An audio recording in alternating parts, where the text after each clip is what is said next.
Hello friends, welcome to our J multiverse channel.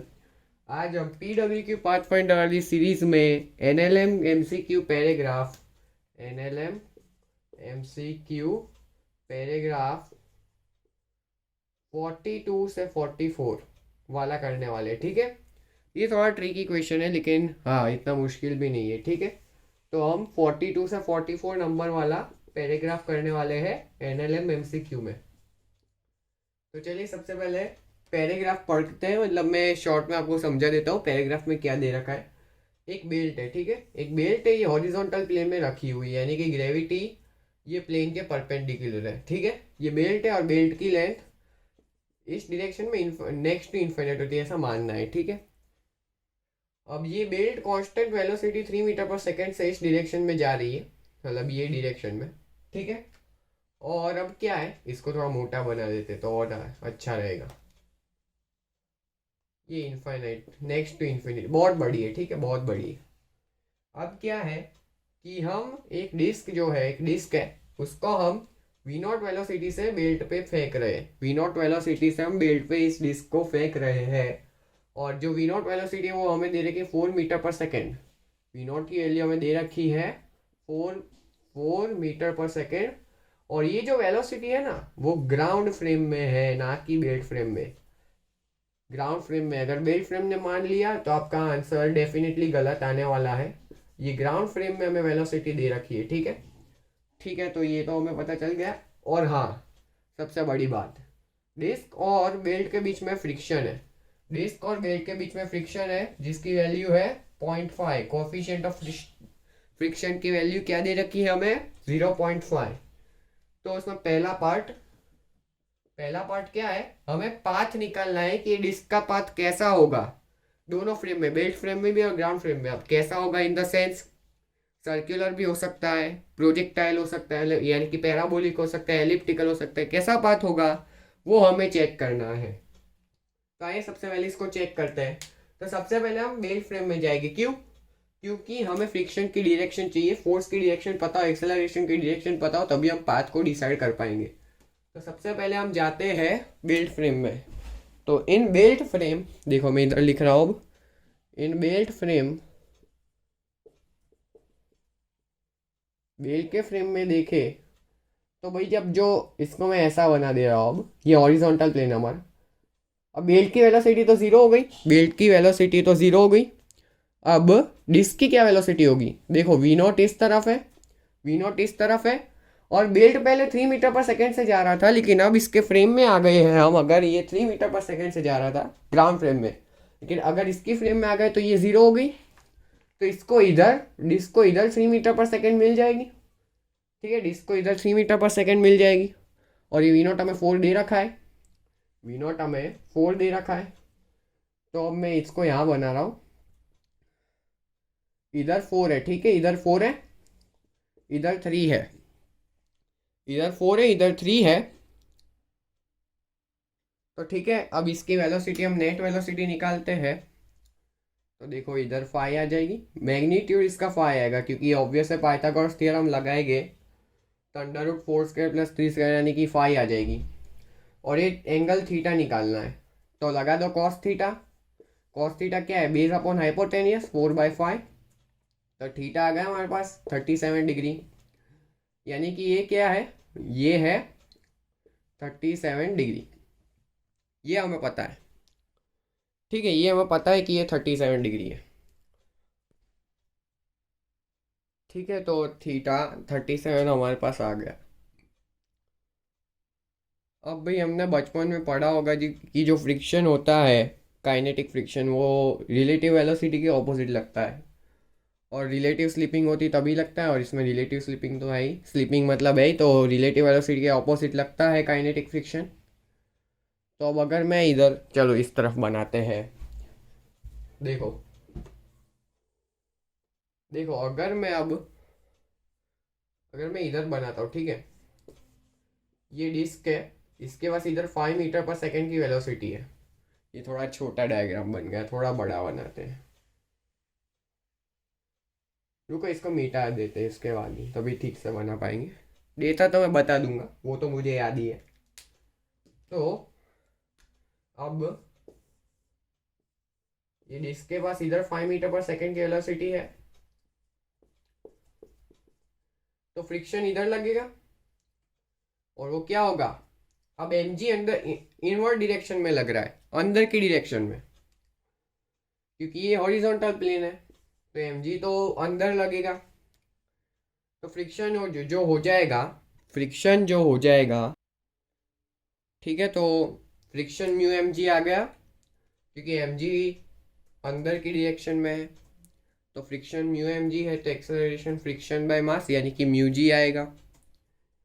अब देखो velocity के ऑपोजिट डायरेक्शन में है, v इधर है, देखो ये जो डिस्क है उसकी वेलोसिटी इस तरफ है, एक्सेलरेशन इस तरफ है, ये म्यू जी आया, तो इसकी अगर वैल्यू निकाले तो ये 1/2 इंटू 10, जी की वैल्यू 10 है तो ये 5 आएगा, ये 5 है और वेलोसिटी भी 5 है। अब देखो इसमें ध्यान देने वाली बात ये है कि अगर वेलोसिटी और एक्सेलरेशन ऑपोजिट डायरेक्शन में हो तब पाथ कैसा होता है, स्ट्रेट लाइन होता है, ये तो ऑब्वियस वाली बात है। तो बेल्ट फ्रेम में जो पाथ होगा वो स्ट्रेट लाइन होगा, क्योंकि ये सब जो हमने अभी देखा ये सब बेल्ट फ्रेम में ही देखा है। तो बेल्ट फ्रेम में तो वेलो पाथ जो होगा वो स्ट्रेट लाइन होगा। तो अगर हम 42 में देखें तो ऑप्शन बी हमारा आ जाएगा, ऑप्शन बी आ गया एमसीक्यू नंबर 42 में, एमसीक्यू नंबर 42 में हमारा ऑप्शन बी आ गया। ठीक है, अब हम ग्राउंड के फ्रेम में देखते हैं। अब अगर देखो ग्राउंड के फ्रेम में हम देखें, अरे गलती से कोई बात नहीं, देखो ग्राउंड के फ्रेम में देखें तो इसकी वेलोसिटी 4 है, इसकी वेलोसिटी तो 4 है। अब क्या फ्रिक्शन की डायरेक्शन बदल जाएगी अगर हम फ्रेम बदलते, तो अगर हम फ्रेम बदलते तो फोर्स की डायरेक्शन तो नहीं बदलती। हाँ सूडो फोर्स लग जाता है, लेकिन इसमें तो कोई बेल्ट जो है वो तो कांस्टेंट वेलोसिटी से जा रहा है, इसलिए क्या सूडो फोर्स की भी कोई गुंजाइश नहीं है इधर। तो वही वेलोसिटी 4 है, अब फ्रिक्शन की डायरेक्शन मैग्नीट्यूड सब कांस्टेंट ही रहने वाले हैं, तो फ्रिक्शन ही इधर लगेगा। अब देखो, अब सुनना ध्यान से, यानी कि एक्सेलरेशन इस डायरेक्शन में और उसकी वैल्यू भी 5 है। अब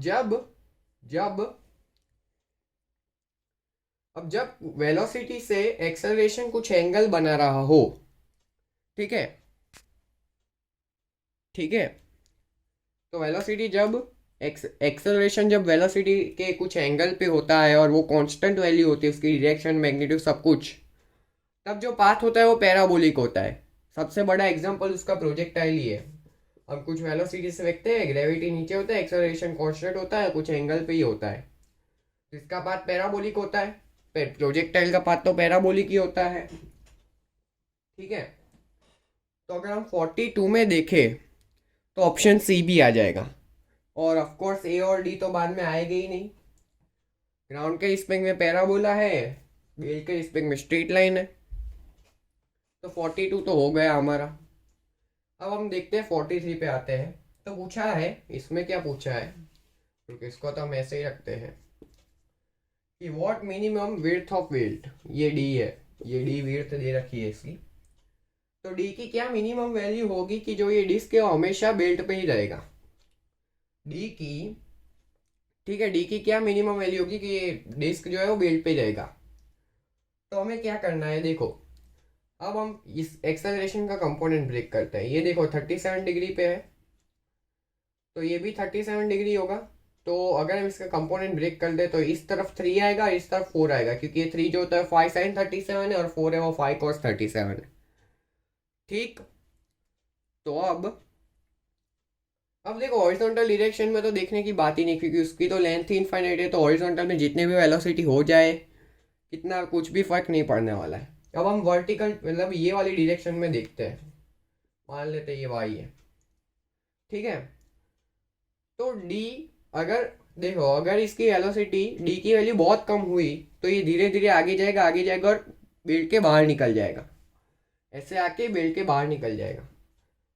तो डी की मिनिमम कुछ वैल्यू तो होनी चाहिए कि बेल्ट के बाहर ना निकले और बेल्ट के एज तक पहुंचे उसके पहले उसकी वेलोसिटी फ्रिक्शन की वजह से जीरो हो जाए, बेल्ट के एज तक पहुंचे उसके पहले उसकी वेलोसिटी फ्रिक्शन की वजह से जीरो हो जाए।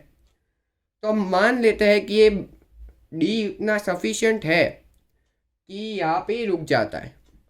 तो ये अब बेल्ट पे कितना डिस्टेंस ट्रैवल करेगा वर्टिकल डायरेक्शन में वो हम निकालते हैं। देखो ये सब मैस अप हो गया, इधर ठीक से बना देता हूँ। इधर 3 मीटर पर सेकेंड स्क्वायर का है, इधर एक्सेलरेशन 4 का है, और वेलोसिटी 4 मीटर पर सेकेंड ऊपर है। ठीक है, ठीक है। तो फिर अब ये रुकेगा, अब तो मान लेते हैं टी टाइम के बाद रुकता है, तो v equal to u plus a t.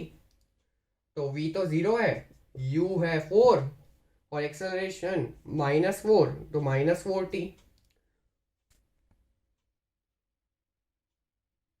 तो 0 इक्वल टू 4 - 4t आ गया। तो इधर से टाइम 1 सेकेंड होगा, तो 1 सेकेंड के बाद ये रुक जाएगा। 1 सेकेंड के बाद ये रुक जाएगा, t इक्वल टू 1 सेकेंड पे ये रुकेगा। तो अब कितना डिस्टेंस ट्रैवल करेगा, s equal to u t plus half a t square. तो s मान लेते हैं ऐसे। अब u क्या है, 4 है, टाइम 1 है, और एक्सेलरेशन क्या है, -4, क्योंकि वेलोसिटी के ऑपोजिट डायरेक्शन में लग रहा है, इंटू 1 का स्क्वायर। तो ये 2 मीटर आया। अब देखो d जो होगा वो s से तो बड़ा ही होगा, s से बराबर होगा या फिर s से बड़ा होगा। अगर s से बराबर हुआ तो जो ये डिस्क है वो एज पे आके रुकेगा, s से ज्यादा हुआ तो पहले ही कहीं पे रुक जाएगा। ठीक है, तो इधर से हम बोल सकते हैं कि जो d होगा वो हमेशा greater than equal to s होगा। अगर d कम हो गया तो ये यहाँ पे एज पे आएगा, फिर भी इसकी वेलोसिटी 0 नहीं होगी, वो बाहर निकल जाएगा। तो देखो इधर मैं लिख देता हूँ हमारे पास s, रुको दूसरी तरफ अब लिखते हैं। हमारे पास आया था s इक्वल टू 2, ठीक है, और d greater than equal to 2 होगा, s से बड़ा है। तो d की मिनिमम वैल्यू क्या आई, d की मिनिमम वैल्यू आ गई 2 मीटर्स। ठीक है, तो d की मिनिमम वैल्यू क्या आई, 2 मीटर्स आई। तो जब आप 42 का आंसर होगा वो क्या होगा, सॉरी 43 का, सी ऑप्शन 2 मीटर्स। तो ये था हमारा 43। अब हम 44 की बात करते हैं, ठीक है, 44 की बात करते हैं। इसको सब कुछ मिटा देते हैं, 44 पे आते हैं। इसमें क्या पूछा है कि minimum speed of disc relative to ground, यानी कि अब इसके मोशन के दौरान इसकी कहीं कोई पॉइंट पे इसकी कुछ मिनिमम वेलोसिटी आएगी, उसके बाद भी उसकी वेलोसिटी बढ़ेगी, उसके पहले भी ज़्यादा होगी, लेकिन उस कोई पॉइंट, कोई पर्टिकुलर टाइम इंस्टेंट पे उसकी वेलोसिटी मिनिमम हो जाएगी। तो मिनिमम वेलोसिटी क्या होगी वही हमें पूछा है। तो हमें ये पता है कि जो ये डिस्क का जो पाथ है वो ग्राउंड फ्रेम में प्रोजेक्टाइल है, ग्राउंड फ्रेम में प्रोजेक्टाइल है। देखो इधर 4 मीटर पर सेकेंड है, और इधर एक्सेलरेशन एट एन एंगल ये 37 डिग्री पे लग रहा है। ये और बड़ा बनाते हैं इसको, देखो इधर 4 मीटर पर सेकेंड से जा रहा है, और इधर एक्सेलरेशन जो है वो एट एन एंगल 37 डिग्री पे लग रहा है। ठीक है, तो अब ये प्रोजेक्टाइल जैसा होगा, बस ये थोड़ा रोटेट हो गया है। जो प्रोजेक्टाइल होता था वो कुछ ऐसा होता था, इधर ग्रेविटी था इधर वेलोसिटी था, इसको बस थोड़ा रोटेट कर दिया है, और ग्रेविटी की जगह कोई एक्सेलरेशन ए है जिसकी वैल्यू कुछ और है थोड़ी। तो भाई अब इसके कंपोनेंट करते हैं। देखो ये प्रोजेक्टाइल है तो इसके हॉरिजॉन्टल कुछ वर्टिकल कंपोनेंट्स भी होंगे, ये तो पक्की बात है। अब देखो ये 37 डिग्री था, ये 37 डिग्री था, तो ये 53 डिग्री हो जाएगा क्योंकि ये पूरा एंगल 90 डिग्री है। तब इसको मैं अब थोड़ा सिंपली लिखते हैं। देखो इधर 4 मीटर पर सेकेंड है, ये एक्सेलरेशन है, और ये एंगल है 53 डिग्री। ठीक है, तब इसका मिनिमम वेलोसिटी कब होगा, जब ये यहाँ पे टॉप पॉइंट पे होगा, यानी कि एक्सेलरेशन के मतलब ये टॉप पॉइंट पे जब होगा तभी इसकी मिनिमम वेलोसिटी होगी। जब ग्राउंड टू ग्राउंड प्रोजेक्टाइल होता है तभी टॉप पॉइंट पे मिनिमम वेलोसिटी होगी। इधर ये टॉप पॉइंट ये है क्योंकि एक्सेलरेशन इस तरफ लग रहा है, तो यहाँ पे मिनिमम वेलोसिटी होगी। देखो इसको थोड़ा रोटेट कर देते हैं, इस तरफ रोटेट कर देते हैं, तो कुछ ऐसा दिखेगा हमें, कुछ हमें ऐसा दिखेगा। देखो एक्सेलरेशन नीचे ये है, वेलोसिटी कुछ ऐसी है, एट एन एंगल 37 डिग्री। कुछ ऐसा दिखेगा अगर इसको मैं थोड़ा रोटेट कर दूँ तो? बिल्कुल ऐसा ही दिखेगा। अगर ऐसा दिखता है, ये 4 मीटर पर सेकेंड दे रखा है हमें, तो इसकी वेलोसिटी मिनिमम कब होगी? ये फाई है इसके। अब देखो इसका पाथ कुछ ऐसा होगा, प्रोजेक्टाइल पाथ होगा। इसकी मिनिमम वेलोसिटी कब होगी? जब ये यहाँ टॉप पॉइंट पे होगा, मैक्सिमम हाइट पे होगा, तभी इसकी मिनिमम वेलोसिटी होती है। हमने पढ़ रखा है प्रोजेक्टाइल मोशन में। अगर आपको ना पता हो तो हमारी प्रोजेक्टाइल मोशन वाली प्लेलिस्ट में आप जाकर देख सकते हैं। तो टॉप पॉइंट पे मिनिमम वेलोसिटी होगी और हॉरिजॉन्टल में वेलोसिटी कांस्टेंट रहती है, और टॉप पॉइंट पे जो वेलोसिटी होगी वही हॉरिजॉन्टल वेलोसिटी है अभी। तो इसका अगर हम कंपोनेंट ब्रेक कर दे तो इस तरफ क्या आएगा? 4 cos 53, और ऊपर क्या आएगा? 4 sin 53 डिग्री। ठीक है, रेडियन मत ले लेना। तो ये हमारे पास ये कुछ आएगा, ठीक है। और ये 4 इंटू 3/5 यानी कि कुछ 12/5 आएगा। ये वैल्यू क्या आएगी हमारे पास? 12/5,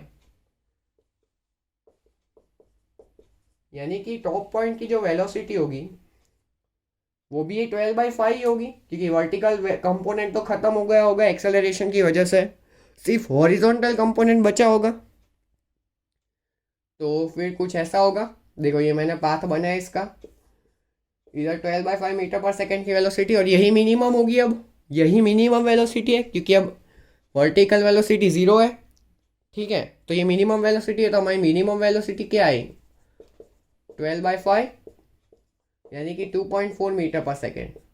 देखो हमारा आंसर आ भी गया। अगर हम 44 में देखें तो उसमें भी ऑप्शन सी ही है आंसर। देखो मैं वापस समझाता हूँ। देखो ये जो मोशन है वो प्रोजेक्टाइल मोशन है, ठीक है। ये मोशन जो है प्रोजेक्टाइल होगा, लेकिन थोड़ा रोटेटेड है। ग्राउंड टू ग्राउंड प्रोजेक्टाइल जैसा नहीं है, थोड़ा रोटेटेड है। यानी कि कुछ ऐसा है, इधर 4 मीटर पर सेकेंड है, ये एट एन एंगल 53 डिग्री, और एक्सेलरेशन इधर है। इसकी मिनिमम वेलोसिटी कब आएगी? जब इसका पाथ का इधर टॉप पॉइंट आएगा, ये वाली हाइट जब मैक्सिमम होगी। देखो ये थोड़ा रुको इधर, जब जब ये वाली, रुको, कुछ ऐसा है, ठीक है। इधर 4 मीटर पर सेकेंड है और इधर एक्सेलरेशन है। तो अब ये मिनिमम कब होगी वेलोसिटी? जब ये ऐसा कुछ पाथ होगा, जब ये वाली हाइट मैक्सिमम हो जाए, एच मैक्सिमम वैल्यू हो जाए, तभी इसकी वेलोसिटी मिनिमम होगी, जो हॉरिजॉन्टल मतलब ये डायरेक्शन में होगी, एच के परपेंडिकुलर। और यही मिनिमम होगी क्योंकि जो ये वाला कंपोनेंट है ना, ये 0 हो जाएगा। ये 0 हो सकता है, उससे कम तो हो ही नहीं सकता। इसकी मैग्नीट्यूड 0 से तो ज्यादा ही होगा, ऑफकोर्स है। अब कोई बोल देगा कोई -3 है, तो -3 0 से कम थोड़ी होगा। माइनस तो सिर्फ डायरेक्शन बता रहा है, लेकिन मैग्नीट्यूड की बात करें वो तो 3 ही है, वो 0 से ज़्यादा। और उसमें नेट वेलोसिटी भी मिनिमम मतलब ज़्यादा आएगी, मिनिमम नहीं होगी। तो मिनिमम कब होगी? जब ये वाला कंपोनेंट 0 हो जाए, ये पॉइंट पे ये वाला कंपोनेंट जब खत्म हो जाए, तभी वेलोसिटी मिनिमम होगी। और ये वाला कंपोनेंट कब खत्म होगा? जब ये एच जो हाइट है वो मैक्सिमम हो जाए, मिनिमम नहीं, एच हाइट मैक्सिमम हो जाए, तब वेलोसिटी मिनिमम हो जाएगी। तो अगर हम देखो, अब इधर 4 है, ठीक है, और इधर एक्सेलरेशन ए है, तो जो आखिर में मिनिमम वेलोसिटी वाला जब केस होगा, तब सिर्फ ये वाली वेलोसिटी बची रहेगी। अब ये 4 मीटर पर सेकेंड था, ये 53 डिग्री था, तो ये 4 cos 53 अगर यही कंपोनेंट बचा रहा होगा यहाँ पे, तो इस तरह से हमने इसको निकाल दिया। अगर आपको हमारा वीडियो पसंद आया हो तो हमारे चैनल को ज़रूर सब्सक्राइब करें और ये वीडियो को ज़्यादा से ज़्यादा शेयर करें और लाइक दें। Thanks for watching.